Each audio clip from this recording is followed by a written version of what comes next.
No ordinance. No, the local university's amendment bill has been sent to the search committee today. So how do you? So why should I react? Assembly is a body. Assembly as a body of legislators has the right to pass laws or decide to send it to which committee? Subject committee. So what's wrong with that? Why I should comment on it? If the bill is passed, will you sign it? Will you? Bill is passed, will you When we come to the bridge, we will cross it. I'm not going to reply to speculative questions. If it is done, then what you will do?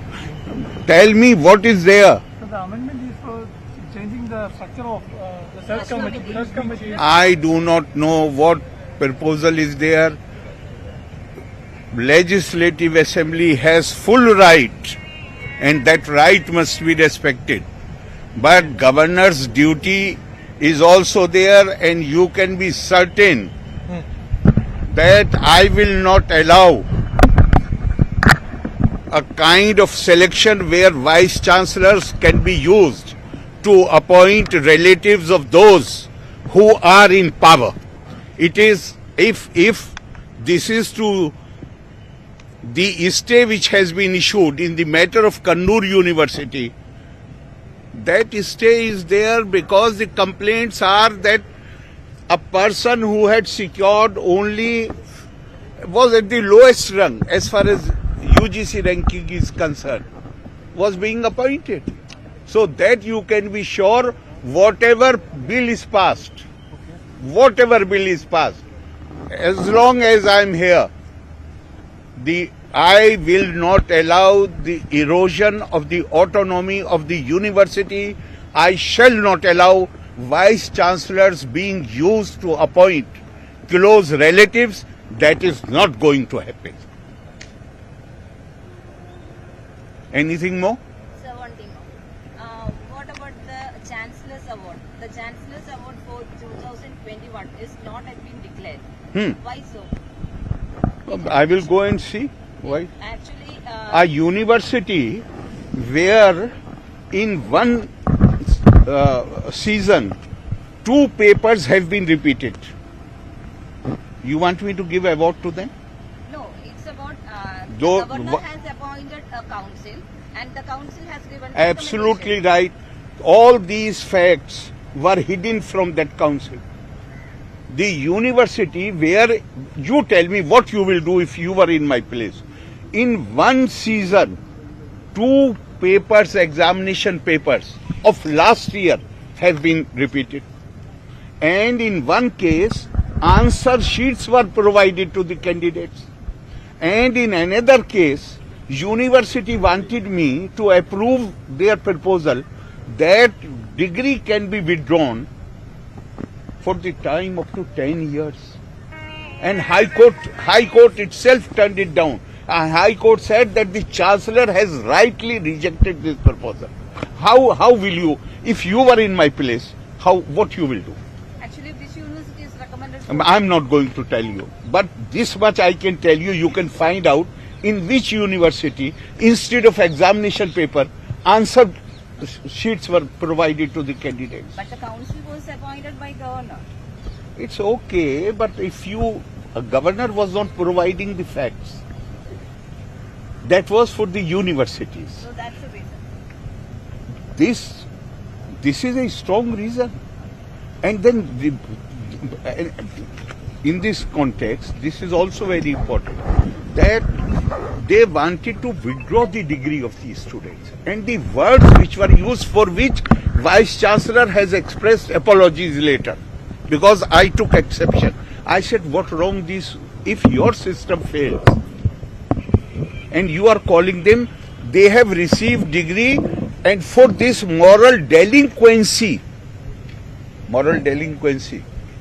I do not know what to say in Malayalam, moral delinquency, their degrees should be withdrawn, and they sought my approval. I said, what wrong they have done?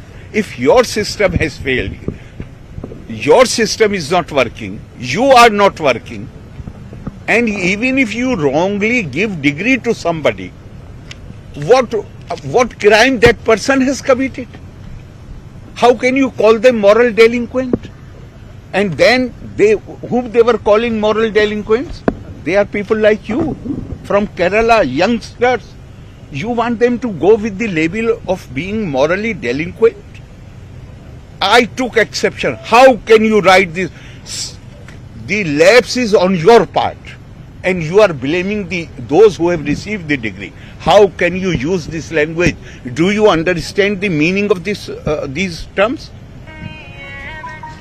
And then the Vice-Chancellor officially, in writing, he said sorry. Governor, when you were in Delhi, you had stated that you will protect democracy and that's the reason why the promulgation of the 11 ordinances you will not sign I have not said that. But now you're stating that you're happy with the proceedings that is happening. Why? So Do I have if I have protecting democracy, protecting constitution means I will do my duties conscientiously. That does not mean that I show displeasure over some other body doing something and I show displeasure. No. I am responsible for the duties which are placed on me. I am not responsible for what they are to be respected, those bodies. How do you link the two? Yes, my duty is to protect, preserve and defend the constitution and law. And in doing so, I will see not only that the word of the law is upheld, but the spirit of the law is also upheld. As a Chancellor of University, I feel ashamed. But what more can I say? If university, when I am the Chancellor, there are 6 candidates.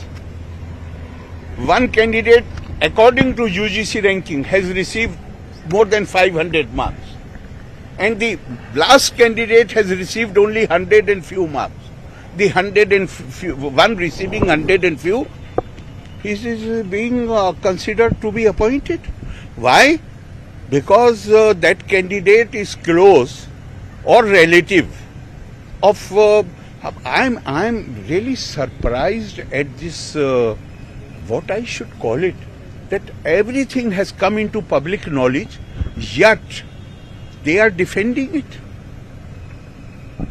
Even the High Court, I believe, I was not here, but even the High Court has stated,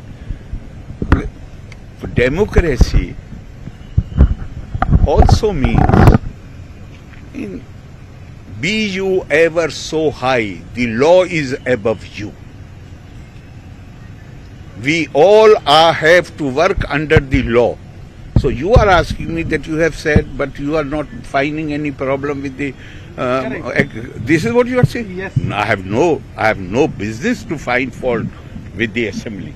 Assembly is a sovereign body, but I have a duty that when whatever they do, it comes to me, I will measure it on the yardstick of the Constitution and its spirit. Nobody can force me. So expansion of a members of 5 people, in power. If it happens, 5 people part of the search committee to find a vice chancellor. Will you be okay with that? That's a question. No. Ben, I have already told you that I do not really like answering